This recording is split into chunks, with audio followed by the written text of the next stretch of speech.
সময় হেলিকপ্টার থেকে ঝাঁপ দেন দুজন অভিনেতা, কিন্তু সেই সময় সেখানে কোনো রেস্কিউ টিম সেখানে উপস্থিত ছিল না। দুই নায়ক জলে ঝাঁপ দেওয়ার পরে সেই দৃশ্য দৃশ্যায়িত হতে থাকে, কিন্তু তাদেরকে উদ্ধারের জন্য কোনো ব্যবস্থা নেওয়া সম্ভব হয়নি।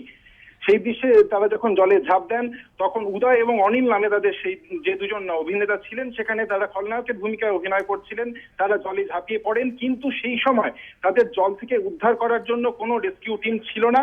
তারা দুজন আপ্রাণ চেষ্টা করেন সাঁতরে পাড়ে আসার এবং নায়ককে ধরতে যাওয়ার, কিন্তু তারপরেও দীর্ঘক্ষণ চেষ্টা করার পর তারা দুজনে তলিয়ে যান এবং নায়ককে উদ্ধার করা সম্ভব হলেও সেই দুজন অভিনেতাকে যারা হেলিকপ্টার থেকে ঝাঁপ দিয়েছিলেন জলে তাদেরকে উদ্ধার করা সম্ভব হয়নি।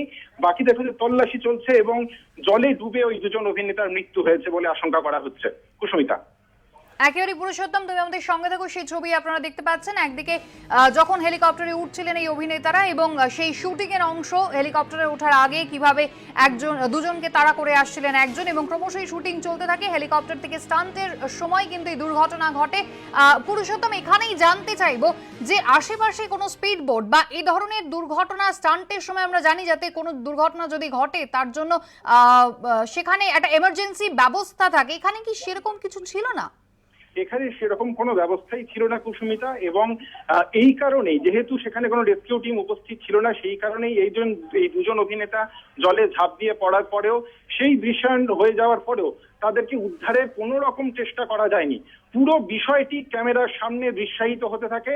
তারা একদম ক্যামেরার সামনে আপ্রাণ চেষ্টা করেন নিজেদের জীবন বাঁচানোর, কিন্তু কোনো রকম ভাবে তারা পেরে ওঠেনি। জীবনের যুদ্ধে তাদেরকে সেখানে হেরে যেতে হয় এবং আশঙ্কা করা হচ্ছে তারা দুজনেই সেইখানে জলে তলিয়ে গিয়ে মারা গিয়েছেন। কুসুমিতা, একেবারে পুরুষোত্তম, তুমি আমাদের সঙ্গে থাকো।